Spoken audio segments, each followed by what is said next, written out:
여러분, 왜 채식이 좋다고 할까요? 먼저 인간의 신체 구조를 한번 알아봐야 할 것입니다. 여러분들은 살아오면서 저도 그랬습니다. 저도 그렇고 모든 사람들이 채식을 하는 것이 좋다, 채식을 하게 인체 구조가 생겨 있다, 이런 걸 배워본 적이 한 번도 없어요. 그러니 모르는 건 당연한 것입니다. 하여튼 이번 시간에 여러분들이 실천하든 안 하든 간에 한번 좀 이 채식을, 왜 채식을 해야 되고 인간의 신체 구조는 어떻게 생겼는가에 대해서 한번 들어보시기 바라겠습니다. 그 인간이 진화해 오는 그것에 대한 연구 결과 인간의 육체는 채식이 육식하는 것이 부적합하다는 것입니다. 왜냐하면 육식동물은 대장과 소장의 길이가 짧다는 것입니다. 어느 정도 짧으냐? 사람은 대장, 소장 길이가 합치면 테니스장 네트 길이만 해요. 13m나 됩니다. 테니스장 네트가 꽤 길잖아요.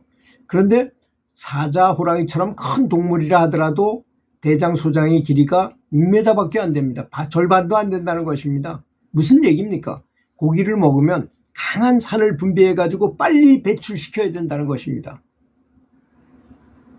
그런데 대장이 길고 평평하니까 사람이 고기를 먹게 되면 육류는 영양분 흡수 시간이 짧아야 되는데 오래 걸리잖아요. 사람은 기르니까. 그다음 그 안에서 독이 발생한다는 것을, 그걸 장내독이라고 합니다. 그래서 대장암에 그렇게 많이 걸리는 거예요.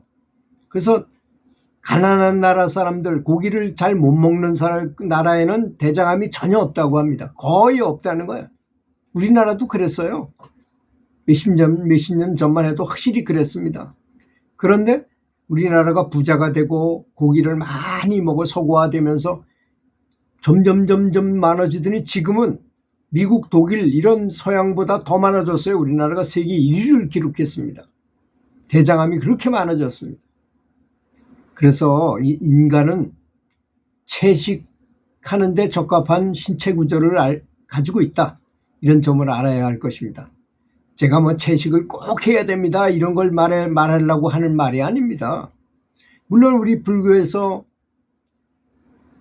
다른 동물을 죽이고 살생을 하게 되면 큰 업을 받게 된다는 것.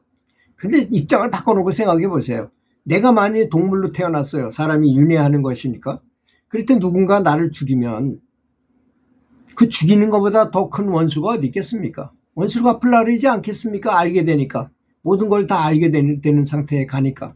동물도 죽으면 영가 육신통을 할 수 있는 영가의 상태에 가는 것이고, 사람도 죽으면 영가 육신통을 할 수 있는, 오신통을 할 수 있는 그런 영가 귀신의 입장으로 가게 되는 것이기 때문에 그렇다는 것입니다. 또 채식만으로 그렇다면 살 수 있는가? 또 알아봐야 될 거 아니겠습니까? 코끼리나 하마나 소나 말, 이런 대표적인 채식동물이잖아요. 이들은 큰 몸과 아주 강력한 힘을 갖고 있어요. 그리고 지구력이 엄청나게 뛰어납니다. 채식을 하는 동물들은. 또 세계적인 장수하는 사람들이 거의 다 대부분 채식주의자라는 것도 알아야 될 것입니다.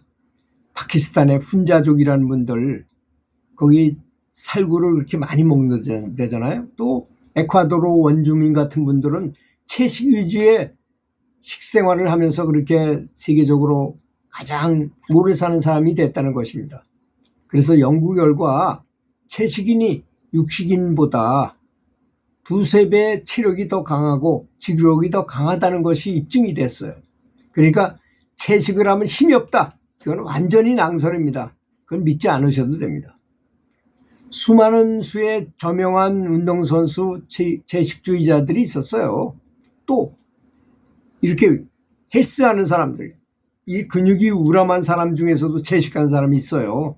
그러니 고기를 먹어야만 근육이 커진다, 이거는 낭설이라는 것, 잘못된 사실이라는 걸 알아야 될 것입니다. 칼 루이스라고 그 올림픽 6관왕을 했던 육상 선수도 채식주의자였고, 채식주의자가 지금은 많이 있어요. 배우들 중에서. 지금 배우들, 그 헐리우드 배우들 중에서 채식을 안 하면 왕따를 당할 정도라고 말할 정도랍니다. 채식을 하면 배도 안 나오고 체형도 잘 잡을 수 있기 때문에 그런 거죠. 그 다음 미국 영양협회에서는 잘 짜여진 채식이야말로 진정한 건강식이다 이렇게 말을 하기도 했어요. 식물성 음식은 육류보다 더 직접적인 영양 공급원이다 이렇게 말을 하기도 했습니다. 특히 이제 채식을 하게 된다면 지구온난화, 기후변화의 큰 원인이 되게 돼 있어요. 육식을 하는 것이.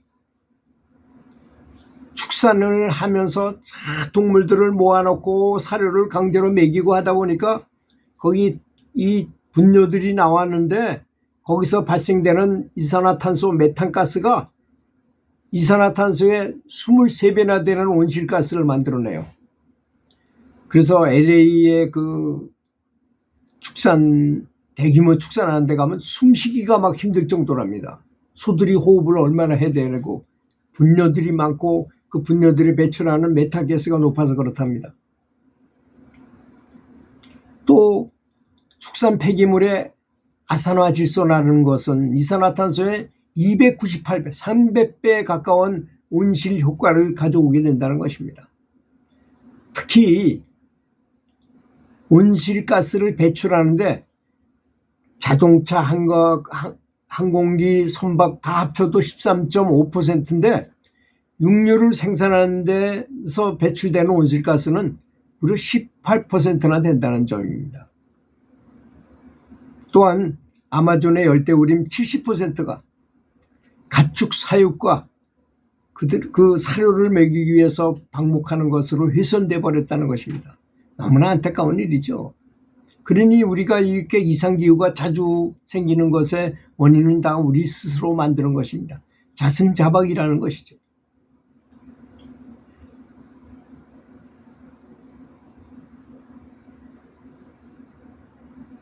한 명이 육식하는 데는 6,000평의 땅이 필요하답니다. 그런데 80명의 채식을 하는 사람을 먹여 살리려면 6,000평이면 된다는 것입니다. 그러니까 채식을 하면 80명이 먹을 수 있고 육식을 하면 1명밖에 못 받아요. 80대 1에 확률적으로 그렇게 많은 에너지를 소모한다는 것이라는 것입니다.